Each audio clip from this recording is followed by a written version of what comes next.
তোমাদের দাদা খাওয়ার পর তো একদমই বিশ্বাস করতে চাইছে না এটা বাড়িতে বানিয়েছি, বলে কি না রেস্টুরেন্ট থেকে অর্ডার করেছি। বোঝো কি অবস্থা। তো এই মুচমুচে দারুণ সুস্বাদু রেসিপিটি বানানোর জন্য চুলোর উপর ফ্রাইং প্যানে জল গরম করে নিতে হবে। তারপর কয়েক টুকরো আলু স্লাইস আর দুটি মাছের টুকরো অ্যাড করে দিতে হবে, আর কয়েকটি লেবু স্লাইস এইভাবে অ্যাড করে দিতে হবে যাতে মাছের আষ্টে গন্ধটা একদমই চলে যায়। তোমরা যে কোনো মাছই নিতে পারো। 5 মিনিট মতো রান্না করে নিয়েছি। 5 মিনিটের মধ্যে খুব সুন্দরভাবে সেদ্ধ হয়ে গেছে। তো একটা প্লেটের মধ্যে তুলে রেখে দিচ্ছি। এবারে আলু আর মাছের টুকরো সম্পূর্ণ ঠান্ডা করে নিতে হবে।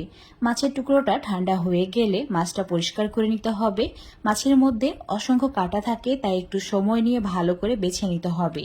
তোমরা চাইলে যে মাছে কাঁটা কম থাকে সেই মাছও নিতে পারো। এখন এই মাছের টুকরোটা একদম ভালো করে হাত দিয়ে এইভাবে ম্যাশ করে নিতে হবে। ভালো করে ম্যাশ করে নেওয়ার পর এর মধ্যে দিয়ে দিতে হবে সেদ্ধ করে রাখা আলু। আলুগুলো হাত দিয়ে ঠিক এইভাবে ভেঙে নিচ্ছি। তোমরা চাইলে কোনো ম্যাশার দিয়ে প্রথমে ম্যাশ করে নেওয়ার পর এই মাছের টুকরোর সঙ্গে মিশিয়ে দিতে পারো।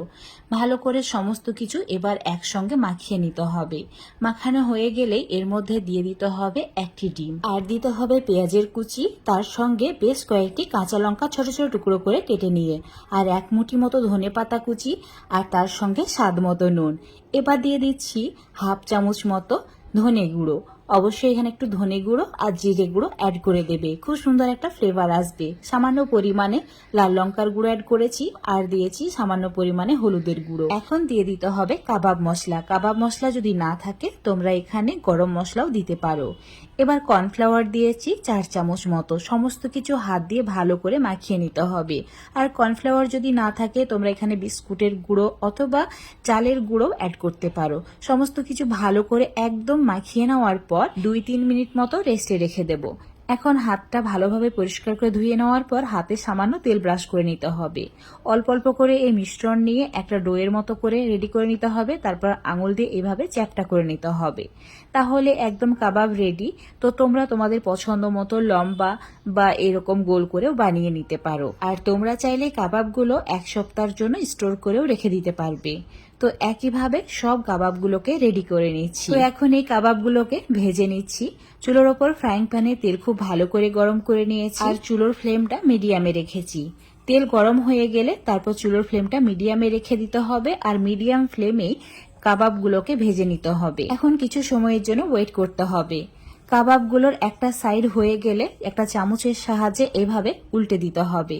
উল্টে পাল্টে দুটো সাইড একদম লালচে করে ভেজে নিতে হবে। তো মিডিয়াম ফ্লেমে ভাজবে যাতে ভেতর পর্যন্ত কুক হয়। যত ভালো করে এটা ভাজা হবে খেতেও সেরকম দারুণ সুস্বাদু হয়, আর এত বেশি মুচমুচে হয় যে যে খাবে সেই প্রশংসা করবে।